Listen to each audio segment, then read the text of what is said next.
Good evening and thanks for joining us. Once mighty Hurricane Harvey is weakening and drifting slowly but dangerously over land. Forecasters warn the storm is still capable of generating catastrophic flooding as far as 100 miles inland. After making landfall overnight, Harvey was downgraded today from a Category 4 hurricane with 130-mile-an-hour winds to tropical storm status, still with very severe 75-mile-an-hour winds. Harvey came ashore about 30 miles northeast of Corpus Christi as the strongest hurricane to hit Texas in almost 60 years. Harvey has already dumped 20 inches of rain in some places. There's a report of one hurricane-linked death. But the storm knocked out power to almost 300,000 homes. Because of Harvey, officials say about a quarter of Gulf Coast oil refinery production has been taken offline. Hurricane Harvey struck the town of Rockport, northeast of Corpus Christi, as a Category 4 hurricane late last night. By dawn, nearly 20 inches of rain had fallen. The heavy winds caused damage to this coastal community of 10,000 people.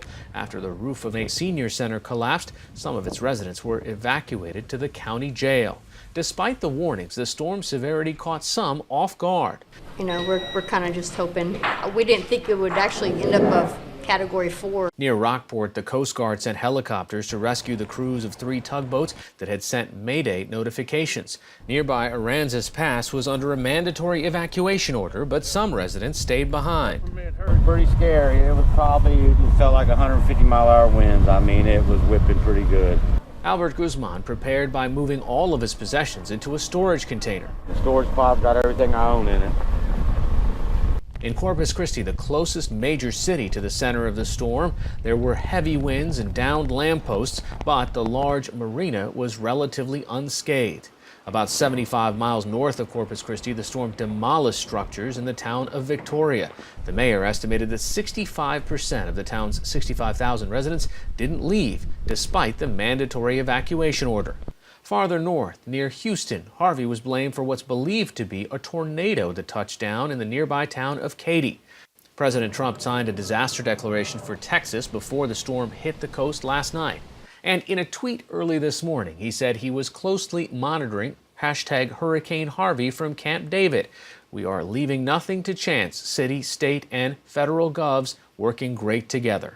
The White House said later Mr. Trump and Vice President Mike Pence met today with the cabinet and senior administration officials to discuss the federal response. Now, Tropical Storm Harvey is headed inland in the direction of San Antonio before it's expected to turn around and start heading back toward the coast by tomorrow morning. Harvey is expected to hover over the Texas coast until the middle of next week. In a news conference this afternoon, Texas Governor Greg Abbott said he had activated 1,800 Texas service members and warned the worst of Harvey may still be ahead. In various key regions, ranging from Corpus Christi to the Houston area, perhaps as much as between 20 and 30 more inches of rain could be coming down. That is coming down on already saturated ground and already filled up waterways, whether they be creeks, bayous, or rivers. And so there is the potential for very dramatic flooding.